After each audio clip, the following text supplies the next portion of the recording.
Hey, this is your girl IkwerreGirl Achiru, your only IkwerreGirl living in London.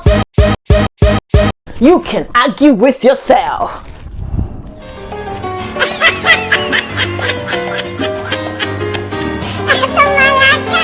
Today is a very fantastic day because this weekend marks the weekend of Valentine's Day. Hey! Remember last year we had 29 days, and as you know, the legend says that on the 29th is the only day that women have the right to approach any man they like and ask them for their hand in marriage. And we had such a wonderful last year, the 1 year that women had the opportunity to ask men out. Corona showed up, and then with the corona everybody was in lockdown, so I don't know what happened with the relationships and stuff like that, but I will keep you posted if anyone who proposed last year, you know, was able to tie the knot, you know, before the end of the year. But anyways, this weekend is Valentine's weekend, and my advice to ladies all the time is please shave your present and take me later. What do we have for you today before we come back to Valentine's Day? First of all, the big news is Gorilla Girl. Woo! So, Gorilla Girl. If you haven't heard about Gorilla Girl, let me give you a backtrack on what Gorilla Girl was all about. It's this girl who couldn't find some gel to use on her hair, and she found some Gorilla Glue and she put it on her hair. She what? After putting it and patting it down, it looked lovely, by the way. It stuck permanently. Gorilla Glue, for those people that don't know, it's like Aradite or super glue. It is not supposed to be used on stuff like that. I don't know why. According to one of my friends, she said, well, she's American, I'm sure she can't read. So people follow the trend of how she tried to get it off and there for several months. We're worrying about her hair follicles and if that hair will ever grow again. In my suggestion, I just said leave the hair like that because she did look pretty. Another question I was even worried about was, did the Gorilla Glue go on her eyelashes as well? I can never get mine to look like that. So after the Gorilla Girl tried everything to get it off, and then finally she went to the hospital, and you know, I think she's now on the process to try to get it off, and finally they were able to make slowly but sure processes to get it off. So medical procedure, and you know, she's free. But why am I talking about Gorilla Girl today? Before the whole Gorilla Glue incident, this girl was just an ordinary person, random person. They had never posted or anything, but with this one Gorilla Glue incident, hey, her account is not verified. You see what I don't understand in this life is people seem to do some random stuff and just like that, boom, the thing will just blew. What's going on? So Gorilla Girl's page account got verified within a couple of days just because of the accident she had on her hair. In fact, she started getting brands come to her to advertise their products, to review their products and all that, sponsored videos and stuff like that.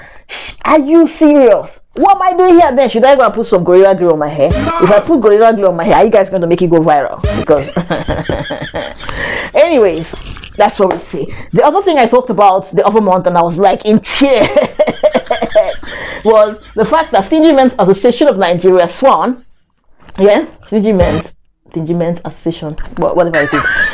Stingy Men's Association of Nigeria started the first week, I think it was the 5th of January, and by the 7th or the 8th of January, they had 2-something million followers on Twitter. Hey!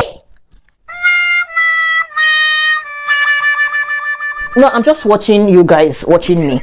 I'm just wondering, I mean, when are we going to take this relationship to the next level? Because obviously something's not quite working out here, because we've been doing this, you know, I've been, you know, entertaining you, you've been watching and laughing. When are you guys gonna make me go viral? You know, like every other person. Anyway, scratch that. Talking about people going viral and stuff like that. So obviously I had like a 30-day ban from Facebook, and I didn't know what's going on Facebook. So when I came back from my 30-day ban on Facebook, the first thing I saw was Olosho. Now I don't know, I didn't know what that word meant, so I kept saying Olosho. This Yoruba thing, man. Olosho. Anyway, I kept seeing Olosho on Facebook, and I was thinking, what is this? And then someone carefully said, go and watch the video on Twitter. And people were like, how can you find it? She was like, just hashtag Lautech. So the story of the Olosho thing that has now gone viral is this student girl whose video leaked. It was actually a sex tape, literally herself and two guys. What? And it leaked, and you know, so the video leaked, and it was leaked with the hashtag Lautech. Now, between the time that video went out on Twitter, which was like from a random account, and 2-3 days later, just with Lautech, anywhere you will see videos upon videos upon videos upon posts upon posts. You know what happened, right? People, even somebody selling akara, will put Lautech as hashtag, so that when you search for Lautech, their own videos will come out. You see what I mean? Just like the incidents of the Gorilla Glue, everybody that said anything Gorilla Glue, even though they did not even know what Gorilla Glue was, boom, viral. You see the life we're living? You see the life we are living? Ha, okay. This is what is going on, and this is what I'm here to report. Now, couple of weeks ago, this one man from Nigeria traveled and obviously allegedly falsified. Well, this is me, comedic news. He falsified his coronavirus test to show that he was negative. Traveled from Nigeria to Canada, got to Canada and became really ill and called the emergency and said, "Can you guys come and get me? I got corona." Unfortunately, by the time they could go there, they couldn't save him. He was dead. Now the issue is every airline is supposed to check people before they travel. How did he travel without being checked? Obviously. Sabinus, myself, I just said it that this guy must have faked it. He must have paid for a fake one and stuff like that. He didn't want to know. He potentially was planning, I don't want to miss my ticket, I don't want to miss anything. I want to get back to Canada where I can now be treated there or whatever. I don't know what he was thinking, you know. And besides, a lot of Africans and a lot of people, Nigerians, don't believe that there is coronavirus. They believe that it's a big man's sickness. They believe that it could be typhoid fever or malaria or berry. So anyway, he died. As with regards to that now, what's happened is there is now a new law going around in different countries. I think Canada was the first to put it in. You come into Canada, you have to be isolated for up to 7 to 10 days, and you have to pay for your isolation fees, which is I think something around 3,000 to 3,500 Canadian dollars. You have to pay for it, and then you have to do another COVID-19 test in that country.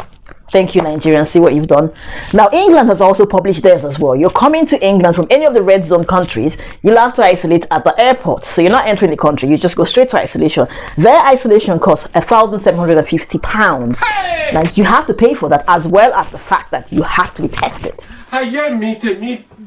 Also, if you are caught falsifying coronavirus certificates to show that you are negative, you are going to jail. Thank you, Nigerians. You just ruined everything for everybody. Imagine now that you want to go home to Nigeria for something, or you want to travel somewhere to one of the countries that might be seen as red zone. You can no longer bring the certificate, which you could have done before as an honest person, for those of us that are honest. Now you have to add to your travel cost an extra £1,750 to isolate here before you enter. Anyway, whatever works, as long as people are safe. That's just my own, because I don't see why some other people take this thing for granted. I've been stuck in my house, I've not complained, I've not snuck out. Why is it? Stay in the house. Anyways, the other thing I wanted to say about the UK right now is, I mean, there's police, borders and checkpoints everywhere. If you are randoming about and you get caught, you will be fined and potentially you will go to jail. So my people, stay in your house, stay home, stay safe. Do not lie that you're going shopping, because they will ask you for your proof of address from your driver's license, and then for your driver's license they know where you live, and they're gonna say, well, there is a shop around the corner. Why do you have to go all the way to Westfield to do shopping?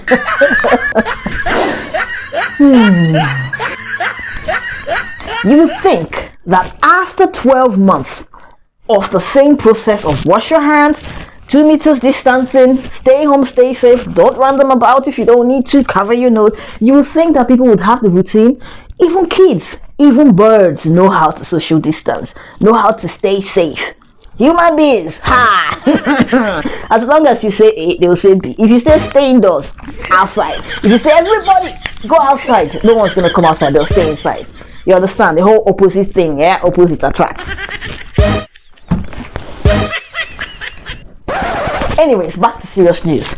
This one story, I don't even know what to make about it. You understand? Like, when you want to have hope for Nigeria, you want to say like, oh, God day, things will get better. You will just see one thing that will just make you feel like, nah, there's no hope. That's it. It's painful, because I am Nigerian and I love my country.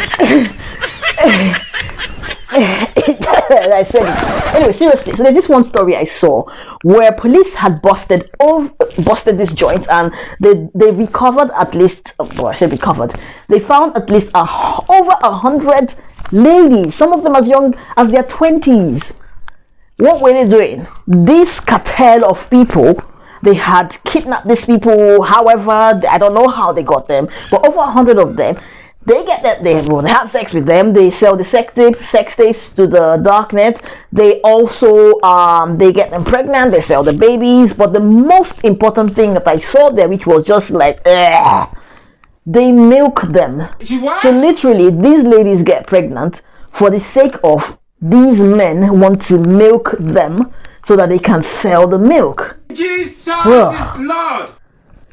I don't even know where to start from with that story, and they've kept them there, some of them for years. Now the entrance of the area, or I don't know, the dungeon, they had like 2 starving cows out there as a cover-up. So when you came in there, you'll think these are the cows that are being milked to process for this business. However, on the other side of the business, there were actually over 100 girls that were constantly being pregnated to be milked, literally. Hey! So all those people buying kunu and yogurt and fresh milk in Nigeria is breast milk. Anyway, I feel really bad for these ladies to be used like that, and it's just terrible, the kind of things you hear. You know, if it's not, you know, when you think like, oh, the worst of it is the coronavirus and people not taking it seriously, you think, okay, it's the pastors and the men of God raping people in church and stealing money. Oh no, that's not the end of it. There's politicians doing their own stuff. Oh no, that's the end of it. Then there's herdsmen going about killing people, and you know, there's people kidnapping students and telling the students to say they're Boko Haram, meanwhile they're not Boko Haram.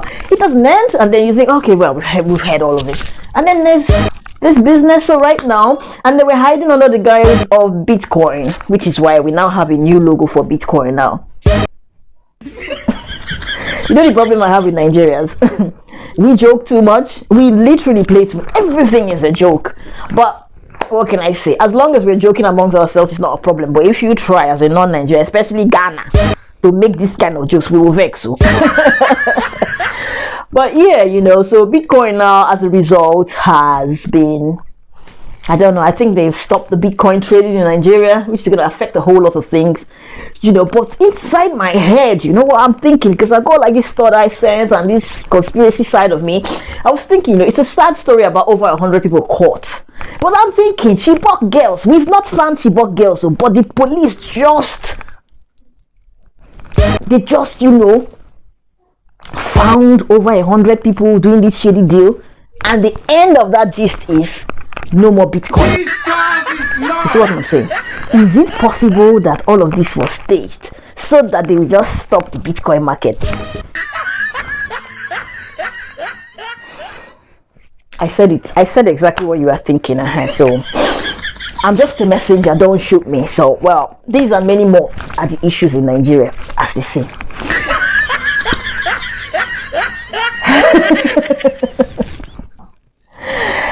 Football, I don't really do much about football, but Manchester United is beginning to impress people. I mean, they're not my team, I'm Liverpool. Actually impressed at the way they have just been, it's like they're playing these days like they're angry. You know, and they just, you know, they're just scoring goals anyhow, score like 9 goals, 9-0, 20-0, 21-0. Even though the last game I tried to watch, ordinary West Ham, that's how they were fighting, like they're fighting their mates. When they should have saved some of the goals that they wasted on poor Southampton, small Southampton, they went to show their power there. Save some of those 9 goals, just score them 2 and win, and then save it for other people. They struggled until, you know, that night I pounded jam anyway, so I fell asleep. I just gave up on the match thinking they're not going to score. I woke up later and found out that they were able to score 1 goal. And they've been jumping about somersaulting over Facebook for 1 goal against West Ham. West Ham! Hey! I posted you hear this. My Man U friends, yeah, this is for you. That bit was for you. In other news, like I said, Valentine's Day is coming up this weekend. If you secretly fancy me, this is the time to shoot your shot.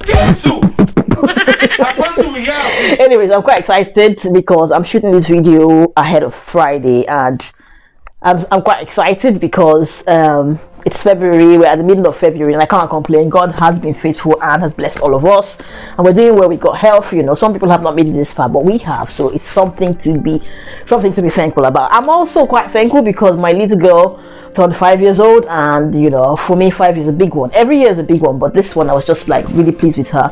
I've seen this little child grow, you know, and if you follow my Facebook page, you understand what I'm talking about. But I'm really proud of the little one, and you know, I'm just in awe. I'm just thankful and all that. Guys, keep it down. As you can hear her voice in the background. Anyways, Valentine's Day is coming up, and as usual, if you followed our videos from Christmas, trying to feed people for Christmas, we are showing love to widows for Valentine's Day. We want to show them love, and in showing them love, we're going to be giving them a package. You know, these packages were sponsored by unknown people. Unknown soldiers. You know, these packages were sponsored by some of our colleagues and partners in the United States of America, which has been a blessing, because watching these videos and seeing the smile on these ladies' faces is just like overwhelming. I mean, you can't ask for more than that in life. You know, seeing them and them just feeling so happy, like, who told you about us, and how did you know this? You know, it's just like they're in awe. You know, and I think that's what we're here to do, you know, giving back. Every single animal or insect is like a cycle with them. The bee perches on the flower and takes some pollen accidentally and pollinates the other flower, takes some nectar, and then the bee makes some honey, which we as human beings take the honey. The cows eat the grass and the horses eat the grass. They poop on the floor, which forms manure. So it is a cycle, you know. With human beings, we need to cultivate this attitude, because this is why we're here. It is a cycle. We need to go around in the circle and give back to humanity. You understand? Give back to humanity. And that's what I do. So if you'd like to partner in what we do, which is feeding families for Christmas or showing love this Valentine or any time in the year, please go ahead. Check out our videos. There is a special playlist, or I'm creating a special playlist for our giving back series, and you can check out the stuff we've done. One of the most phenomenal things was this lady who was kicked out of her place with her children. So many children are independent, and you know, someone watching our video decided that they were going to sponsor, and they actually paid for, you know, a flat for her, you know, with her kids, and massive flat and everything. She was just in awe, you know, like someone remembers. And then we were able to raise some more money for her to start a business so that she can support herself and at least, you know, pay for her daily, you know, her dailies and all that. So in a nutshell, it's your girl IkwerreGirl at you. Before I start getting emotional, your only IkwerreGirl living in London, and you can argue with yourself. Yo, it's your girl DiGa reporting all the way from Facebook jail. I'm a ninja. I'm a ninja. I'm a ninja living in England. I'm a ninja.